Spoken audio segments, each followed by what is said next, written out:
Você está no canal Cova dos Leões, eu me chamo Felipe Lemos e nós vamos dar continuidade à nossa jornada na Páscoa. Hoje é quinta-feira e nós vamos seguindo os passos de Jesus. Nós já vimos sobre o significado da Páscoa, passar por cima.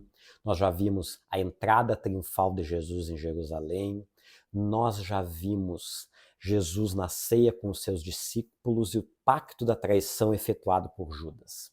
Agora, nós vamos dar continuidade. Quando Jesus termina a ceia, cantam um hino e vão para o Getsemane, no hebraico Gat Shamanim, que significa prensa do azeite. A expressão Getsemane, prensa do azeite, não é porque Jesus foi prensado ali, embora serviu como uma comparação. Aquilo ali realmente era um local que eram os azeites prensados para extrair o óleo. O Getsemane ficava no Vale de Cedron, aos pés dos Montes das Oliveiras. Jesus chega lá com os seus discípulos, manda os discípulos ficar ao pé do Getsemane e convida 3 dos seus mais chegados, Pedro, Tiago e João, para subir junto com ele. E quando ele sobe com os seus discípulos, ele faz algo muito lindo, que é mostrar os seus sentimentos, coisa que muitas vezes eu e você não queremos mostrar. A Bíblia diz que Jesus começa a se entristecer e dizer para os discípulos: me ajudem a orar, a minha alma está triste, está aflita até a morte.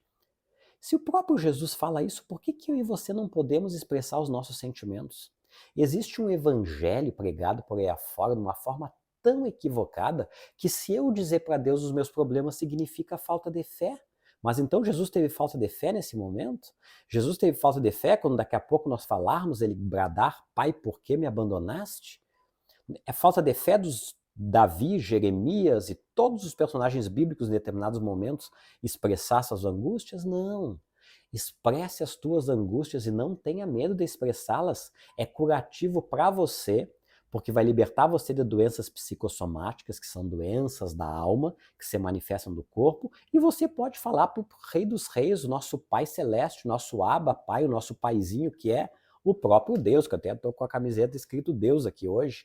Então, Jesus sobe, e quando Jesus sobe, diz que ele está numa aflição tão grande que somente Lucas, que era o médico amado, relata algo que acontece com ele, que são gotas de sangue que caem pela sua testa. Isso não aconteceu só com Jesus, mas é interessante Lucas ter relatado, existem casos relatados na medicina que se chama hematidrose.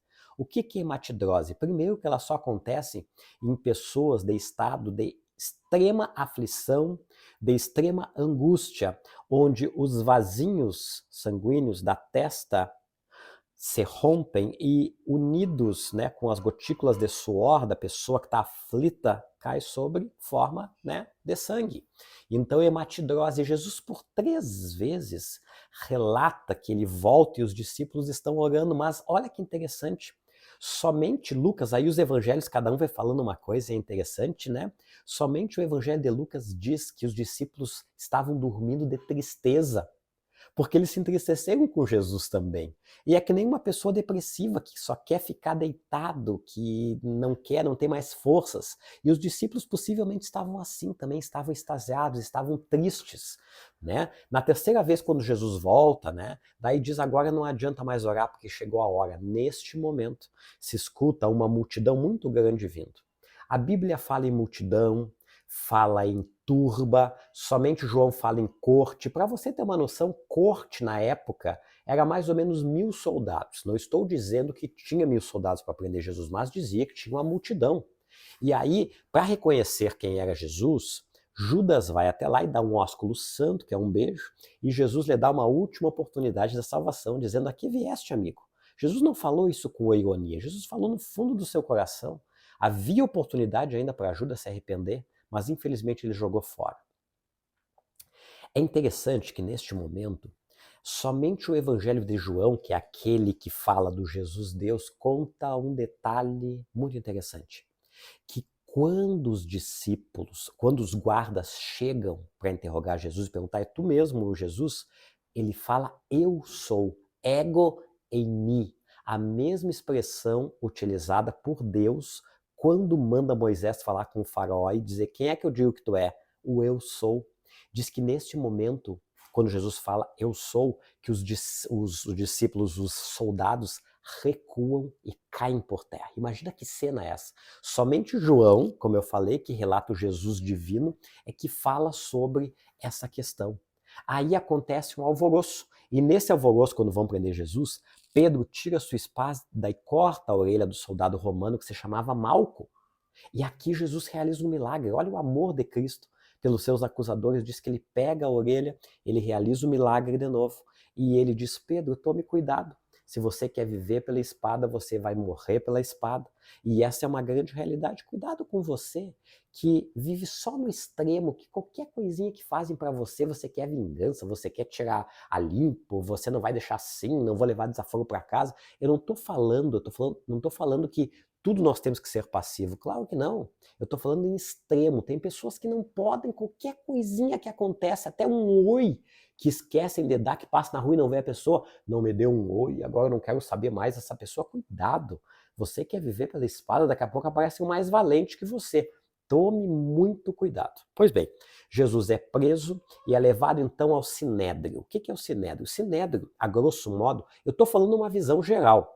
Nas aulas que eu dou, né, é bem detalhado isso. O Sinédrio é composto por 71 homens, alguns falam 72, mas no geral 71 homens judeus da mais alta cúpula judaica, onde o presidente era o sumo sacerdote, que o que eles faziam? Eles julgavam as leis.